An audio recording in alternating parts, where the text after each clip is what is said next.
नाम के शहर में तेजस अपनी पत्नी नीरू के साथ रहता था। पति पत्नी दोनों ही नौकरी करते थे। एक दिन तेजस गांव अपनी माँ के पास फोन करता है। हेलो, प्रणाम माँ। जीते रहो माँ, तुम दादी बनने वाली हो। हैं? अरे वाह, ठीक है बेटा, मैं कल ही आती हूँ। जब माँ जी शहर पहुंची तो बेटे बहू ने बहुत अच्छे से स्वागत किया। लीजिए माँ जी चाय। अरे गर्मा गर्म पकोड़े ले आओ माँ के लिए। नीरू रसोई में गई और 2 मिनट में ही पकोड़े ले आई। जी ये लीजिए। बहू जादू से बनाए हैं क्या? अभी तो रसोई में गई थी। यम्मी। माँ जी, शीला रसोई में पकोड़े तल रही है, मैं बस लेकर आई। हे भगवान, मेरा धर्म भ्रष्ट कर दिया तूने। अब तो गंगा जल से शुद्धिकरण करना होगा। दूसरे दिन, माँ जी मैंने नाश्ता बना दिया है, ऑफिस जा रही हूँ। पर अभी तो घर का सारा काम पड़ा है। शीला आती ही होगी, झाड़ू पोछा बर्तन कपड़े वो सब कर लेगी। हमारे जमाने में घर का सारा काम हम ही करते थे। जी माँ जी, आप बहुत होशियार हैं, मैं घर ऑफिस दोनों नहीं संभाल पाती।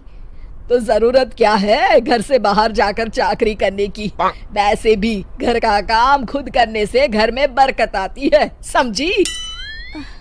पर माँ जी। पर वर कुछ नहीं, इस महीने की पगार मिले फिर ऑफिस बंद है। हाँ। रात को नीरू तेजस से कहती है, सुनिए जी, माँ जी बोल रही थी कि मैं नौकरी छोड़ दूं। वैसे ठीक ही तो है, अभी तुम्हें आराम की जरूरत है। फिर भी आराम कहाँ, शीला को छुड़ाने के लिए बोल रही थी।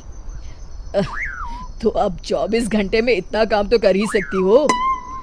पर जॉब पसंद है मुझे, घर पर मन नहीं लगेगा। अगले दिन जब दोनों ऑफिस के लिए निकल रहे थे, मेरी तो कोई कीमत ही नहीं है इस घर में। माँ जी, आजकल महंगाई बहुत है, रहन सहन भी बदल गया है, दोनों नौकरी करते हैं तभी ठीक रहता है। अच्छा, तू कहना क्या चाहती है? मेरा बेटा तुझे बिठा के खिला नहीं सकता? तू ही इस घर का खर्च चला रही है, हैं? नहीं माँ जी, मेरा वो मतलब नहीं था। मतलब खूब समझती हूँ, ये बाल धूप में सफेद नहीं किए मैंने। हाँ। अब तो ये रोज का काम हो गया था। तेजस भी रोज की झिकझिक से परेशान हो गया था। एक दिन उसने कहा, नीरू, वैसे भी तुम्हें मैटरनिटी लीव मिलने वाली है, तो अभी से ही छुट्टी ले लो। पर क्या, मेरी सैलरी अच्छी खासी है। आखिर नीरू ने रिजाइन कर दिया। जब बच्चा हुआ तो घर में सब बहुत खुश हुए। कुछ दिनों बाद तेजस फाइल देख रहा था। क्या हुआ तेजस, कुछ परेशान लग रहे हो? हाँ, वो हमारी जितनी सेविंग्स थी वो तो हॉस्पिटल में और छठी के फंक्शन में खत्म हो गई है नीरू। और अभी वैसे मंदी चल रही है तो मैं बोल रही थी कल मुन्ना को हेपेटाइटिस का टीका लगवाना है।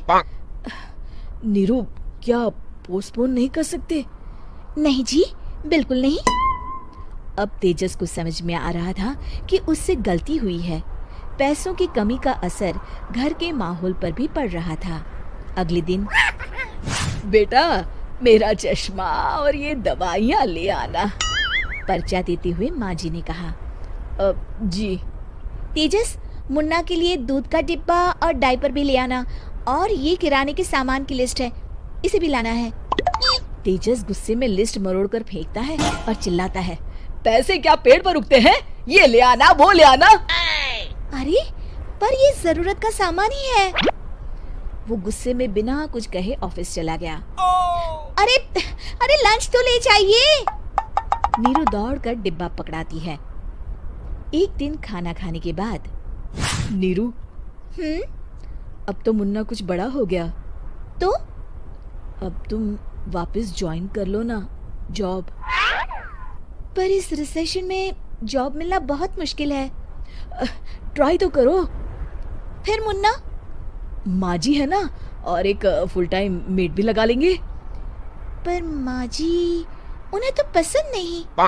तभी माँ जी वहाँ आ जाती है और प्यार से नीरू के सर पर हाथ फेरते हुए बोलती है, अब मेरी समझ में आ गया बहू, पहले के और अब के समय में अंतर है।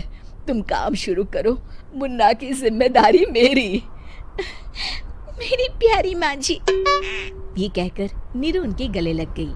शिक्षा, परिवर्तन संसार का नियम है, हमें भी समय के साथ चलना चाहिए।